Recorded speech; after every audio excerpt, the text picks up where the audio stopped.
तो तहे दिल से स्वागत करता हूँ आप सभी लोगों को जो लोग अभी ये चैप्टर देख रहे हैं। क्लास 10th बायोलॉजी का सबसे पहला चैप्टर है जिसका नाम है लाइफ प्रोसेस।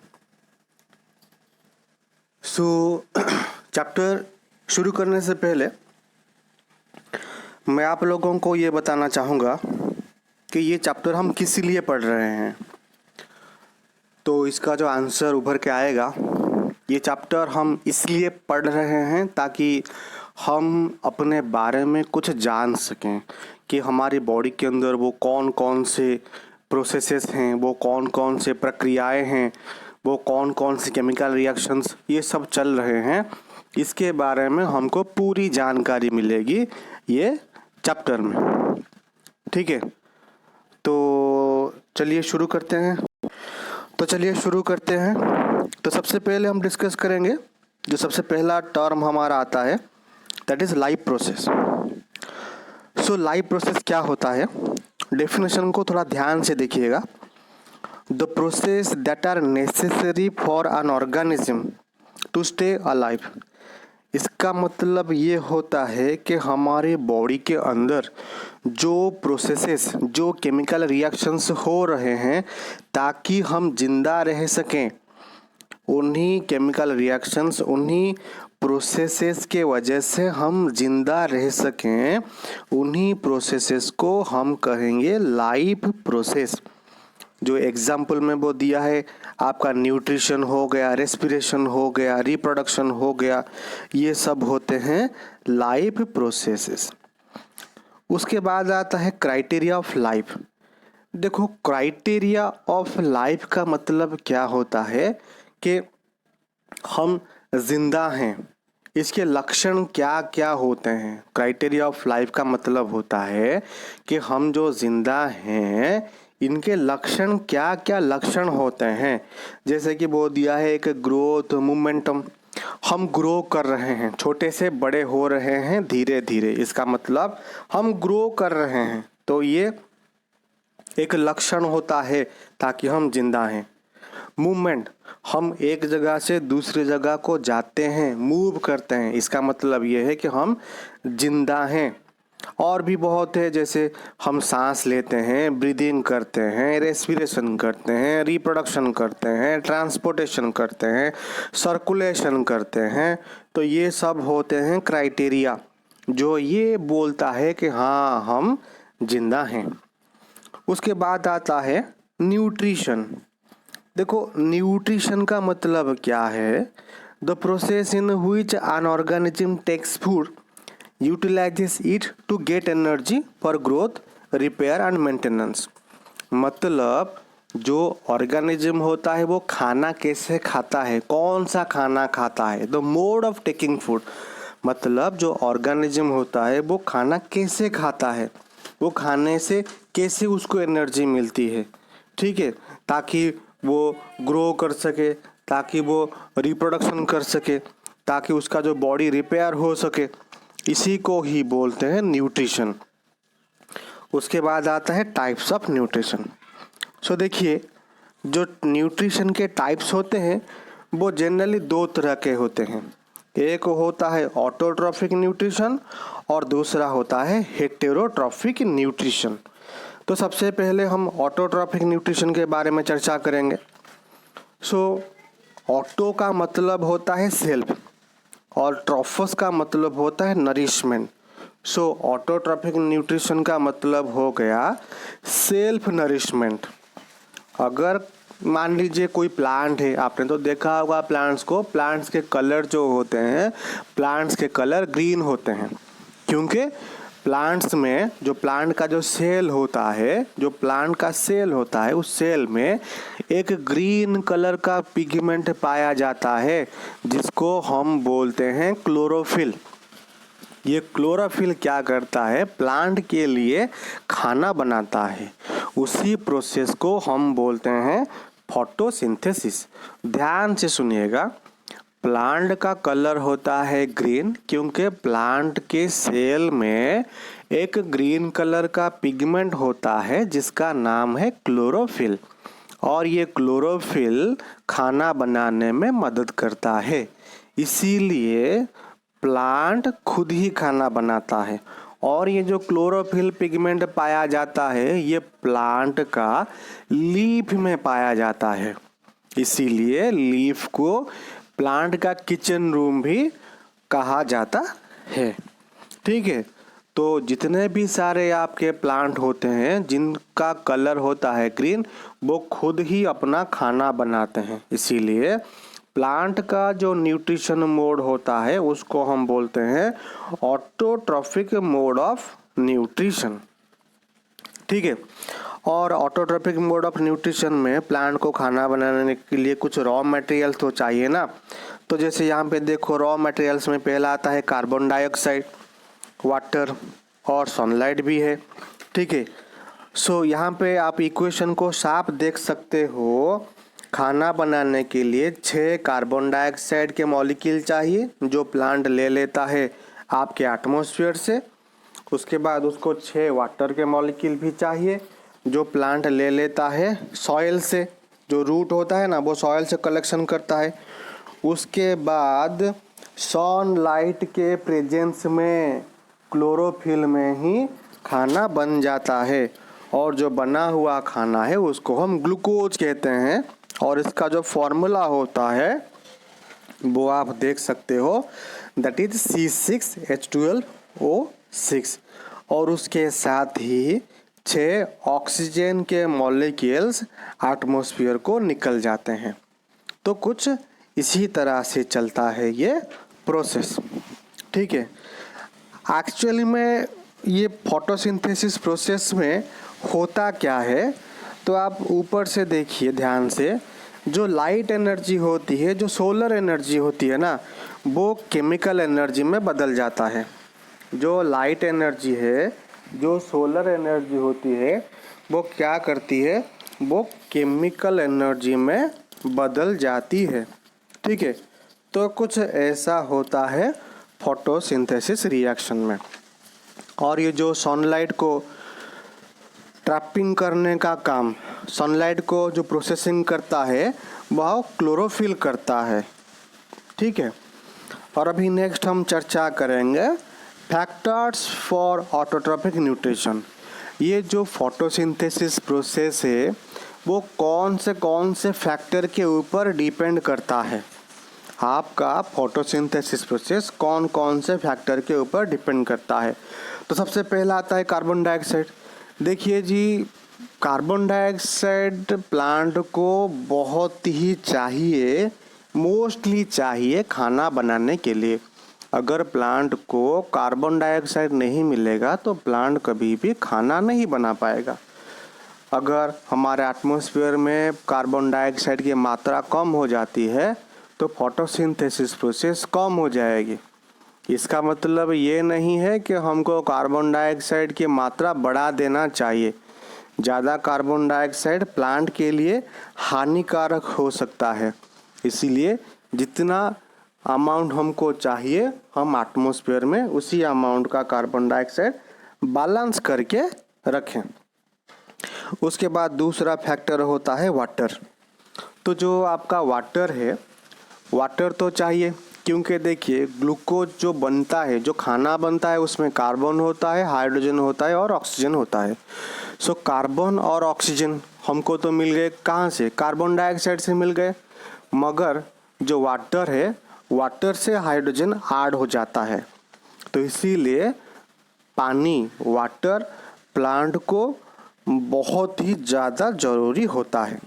और प्लांट का जो रूट होता है, ये रूट वाटर को एब्जॉर्ब कर लेता है सॉइल से। उसके बाद आता है लाइट। सो बिना सनलाइट के फोटोसिंथेसिस प्रोसेस तो हो नहीं सकता, क्योंकि कुछ तो एनर्जी चाहिए ना प्लांट को। तो इसीलिए वो एनर्जी प्लांट क्या करता है, सन से एब्जॉर्ब कर लेता है। तो ज़्यादातर जो ब्लू कलर का लाइट होता है, ये कुछ ब्लू कलर का और रेड कलर का जो लाइट है, ये फोटोसिंथेसिस प्रोसेस के लिए बहुत ज़्यादा ही ज़रूरी होते हैं। ठीक है, उसके बाद आता है टेम्परेचर। देखो, टेम्परेचर ही एक बहुत ही इम्पोर्टेंट फैक्टर होता है। तो फोटोसिंथेसिस प्रोसेस 5 डिग्री सेल्सियस से लेकर 45 डिग्री सेल्सियस के बीच में अच्छी तरह से होता है। अगर टेम्परेचर 5 डिग्री सेल्सियस से कम हो जाता है या फिर 45 डिग्री सेल्सियस से ऊपर चला जाता है तो फोटोसिंथेसिस प्रोसेस बंद हो जाएंगे, क्योंकि फोटोसिंथेसिस प्रोसेस में कुछ एंजाइम्स भी काम करते हैं, ठीक है। सो अगर फोटोसिंथेसिस प्रोसेस में टेम्परेचर ज़्यादा बढ़ जाता है या फिर 5 डिग्री सेल्सियस से कम हो जाएगा तो जो एंजाइम होते हैं ये ठीक से काम नहीं कर पाएंगे, तो जिससे ये जो फोटोसिंथेसिस प्रोसेस है ये बंद हो जाएगा, ठीक है। तो ये कुछ फैक्टर थे फोटोसिंथेसिस प्रोसेस का। अभी हम नेक्स्ट चर्चा करेंगे इवेंट्स और स्टेप्स ऑफ फोटोसिंथेसिस, मतलब फोटोसिंथेसिस प्रोसेस किस किस स्टेप से होते हुए आगे बढ़ता है, ठीक है। तो सबसे पहला स्टेप आता है absorption of light energy by chlorophyll. तो सबसे पहला स्टेप होता है क्या, आपका जो क्लोरोफिल है ये क्लोरोफिल सनलाइट को एब्जॉर्ब करेगा, ये होता है पहला स्टेप। दूसरा स्टेप क्या होता है, conversion of light energy to chemical energy and splitting of water molecule into hydrogen and oxygen। दूसरे स्टेप में क्या होता है, जो लाइट एनर्जी है ये लाइट एनर्जी वाटर मॉलिक्यूल को ब्रेक डाउन कर देगा, हाइड्रोजन और ऑक्सीजन में ये ब्रेक डाउन कर देगा। और थर्ड स्टेप में reduction of carbon dioxide to carbohydrate. जो कार्बन डाइऑक्साइड है वो कार्बन डाइऑक्साइड का फॉर्मूला था CO2, उसमें क्या होगा एक हाइड्रोजन ऐड हो जाएगा। हमने केमिस्ट्री में पढ़ा था ऑक्सीडेशन का मतलब होता है लॉस और एडिशन का मतलब होता है रिडक्शन। तो रिडक्शन में क्या ऐड होता है, अगर कोई इलेक्ट्रॉन ऐड हो गया तो हम उसे बोलेंगे रिडक्शन हुआ, या फिर हाइड्रोजन ऐड हो गया तो हम वहाँ पे भी बोलेंगे कि रिडक्शन प्रोसेस हो रहा गया। तो यहाँ पे आपका कार्बन डाइऑक्साइड था और जो वाटर था सनलाइट ने क्या किया, वाटर को ब्रेक कर दिया, हाइड्रोजन और ऑक्सीजन में ब्रेक कर दिया। और जो ऑक्सीजन वाटर से निकला वो ऑक्सीजन एटमॉस्फेयर को चला गया। जो बचा हाइड्रोजन बचा, ये बचा हुआ हाइड्रोजन अभी क्या होगा उसका, ये बचा हुआ हाइड्रोजन कार्बन डाइऑक्साइड के साथ मिल जाएगा और कार्बोहाइड्रेट बनाएगा। इसीलिए उसी प्रोसेस को कहते हैं reduction of carbon dioxide to carbohydrate, ठीक है। तो अभी नेक्स्ट देखेंगे गैसियस एक्सचेंज। ये फोटोसिंथेसिस प्रोसेस में कौन कौन से गैस की एक्सचेंज होती है। तो सबसे पहले फोटोसिंथेसिस प्रोसेस दिन में होता है, इसीलिए दिन में प्लांट आपका कार्बन डाइऑक्साइड गैस रिसीव करता है, ठीक है। और दिन में आज ए बाई प्रोडक्ट ये ऑक्सीजन गैस को छोड़ देता है। मगर रात के टाइम प्लांट खाना नहीं बनाता, ध्यान से सुनिएगा। रात के टाइम जो प्लांट है आपका ये प्लांट खाना नहीं बनाता, इसीलिए रात के टाइम क्या होगा, प्लांट कार्बन डाइऑक्साइड गैस नहीं लेगा, प्लांट ऑक्सीजन गैस लेगा एटमॉस्फेयर से और कार्बन डाइऑक्साइड गैस को छोड़ेगा। इसीलिए हमें कहा जाता है कि रात के टाइम आप प्लांट के पास खड़े मत हो, क्योंकि प्लांट कार्बन डाइऑक्साइड गैस छोड़ता है जो हमारे लिए बहुत ही हार्मफुल साबित हो सकता है, ठीक है। सो नेक्स्ट चर्चा करेंगे सोर्स ऑफ रॉ मटेरियल्स। देखिए जी, जो कार्बन डाइऑक्साइड गैस होता है ना, ये एक सबसे इम्पोर्टेंट रॉ मटेरियल होता है फोटोसिंथेसिस प्रोसेस का।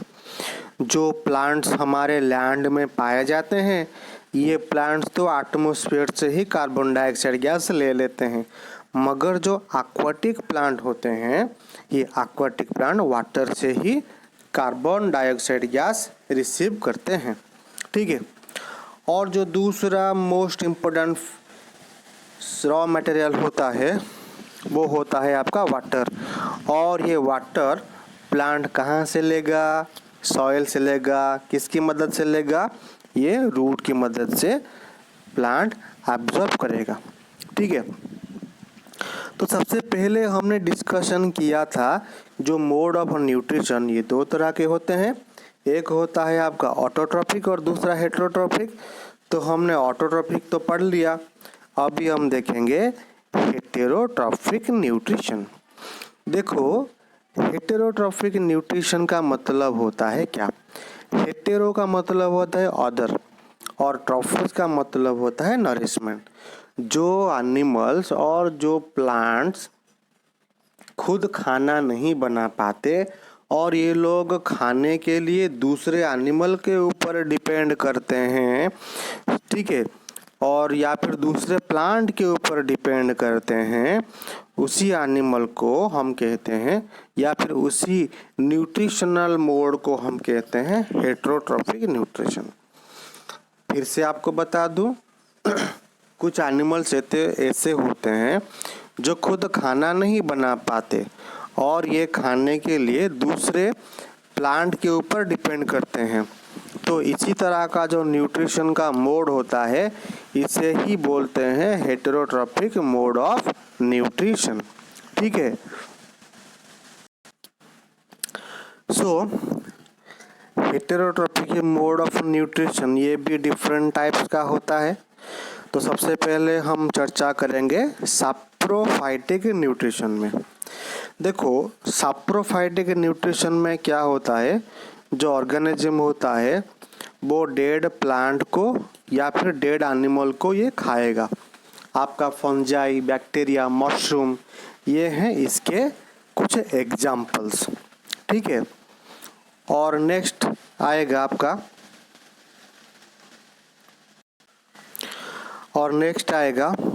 Parasitic nutrition. ये पैरासाइटिक न्यूट्रिशन में क्या होता है कि कोई ऑर्गेनिज्म है, ये दूसरे लिविंग ऑर्गेनिज्म के बॉडी में जाएगा और उसके बॉडी से ही खाना रिसीव करेगा।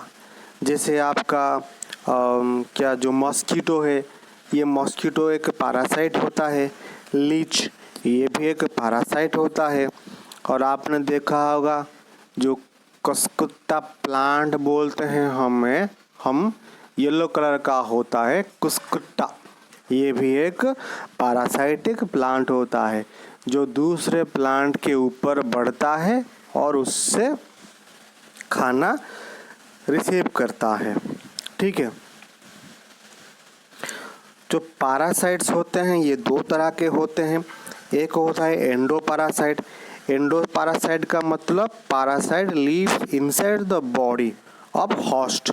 होस्ट का मतलब होता है जिस एनिमल के बॉडी में वो रहता है। जो एनिमल के बॉडी में रहता है पैरासाइट, उसी एनिमल की बॉडी को या फिर उसी एनिमल को हम कहेंगे होस्ट। और एंडोपैरासाइट के एग्जाम्पल होते हैं टेपवर्म, राउंड वर्म, कुछ ऐसा। और एक जो पैरासाइट बाहर रहते हैं, जैसे लाइस हो गया, लीच हो गया। ठीक है, उसके बाद हम चर्चा करेंगे होलोजोइक न्यूट्रिशन में। तो ये होलोजोइक न्यूट्रिशन क्या होता है? Organism take in whole food and then digest it into smaller particles with enzyme. तो बात को थोड़ा समझने की कोशिश कीजिए। होलोजोइक मोड ऑफ न्यूट्रिशन में कोई ऑर्गेनिज्म वो कॉम्प्लेक्स फूड को खाएगा। जैसे हम ह्यूमंस, हम कॉम्प्लेक्स फूड खाते हैं, जैसे फ्लैश हो गया, चिकन हो गया, फ्रूट, वेजिटेबल्स, ये सब कॉम्प्लेक्स फूड होते हैं। ये कॉम्प्लेक्स फूड को हम खाते हैं और उसको डाइजेस्ट करते हैं। तो इसी न्यूट्रिशनल मोड को हम कहेंगे होलोजोइक मोड ऑफ न्यूट्रिशन। ठीक है, नेक्स्ट चर्चा करेंगे स्टेप्स इन होलोजोइक न्यूट्रिशन। देखिए, जैसे कि हम कॉम्प्लेक्स फूड खाते हैं, अगर सिंपल फूड खाते तो वो आसानी से हजम हो जाता, मगर जो कि हम कॉम्प्लेक्स फूड खाते हैं तो ये आसानी से डाइजेस्ट नहीं होता, इसको थोड़ा टाइम लगता है। तो सबसे पहले ये डाइजेस्ट होता कैसे है? कुछ स्टेप्स होते हैं ना। तो सबसे पहला स्टेप होता है इंजेशन। इंजेशन का मतलब होता है टेकिंग इन ऑफ फूड, जो खाना खाता है एनिमल, उसी प्रोसेस को कहते हैं इंजेशन। उसके बाद आता है डाइजेशन। डाइजेशन में क्या होता है, जो कॉम्प्लेक्स फूड ऑर्गेनिज्म ने खाया था उसको क्या करेगा, वो फूड ब्रेक कर जाएगा, वो टूटेगा, that is called digestion. Digestion के बाद आता है आपका एब्जॉर्प्शन। एब्जॉर्प्शन में क्या होता है, जो न्यूट्रिशन था, जो कॉम्प्लेक्स फूड डाइजेशन हो जाने के बाद उससे न्यूट्रिएंट्स निकलेंगे, न्यूट्रिएंट्स, वो न्यूट्रिएंट्स ब्लड में मिक्स हो जाएंगे, उसी प्रोसेस को हम बोलेंगे एब्जॉर्प्शन। उसके बाद नंबर 4 पे आता है एसिमिलेशन। एसिमिलेशन में क्या होता है, utilisation of a digested food. हमारे ब्लड में जो न्यूट्रिएंट्स प्रेजेंट होते हैं वो हमारे बॉडी के डिफरेंट पार्ट्स में यूज होते हैं, ठीक है, ताकि उसी पार्ट को एनर्जी मिल सके, उसी पार्ट की ग्रोथ हो सके। इसी प्रोसेस को हम कहते हैं एसिमिलेशन। और उसके बाद आता है इजेशन।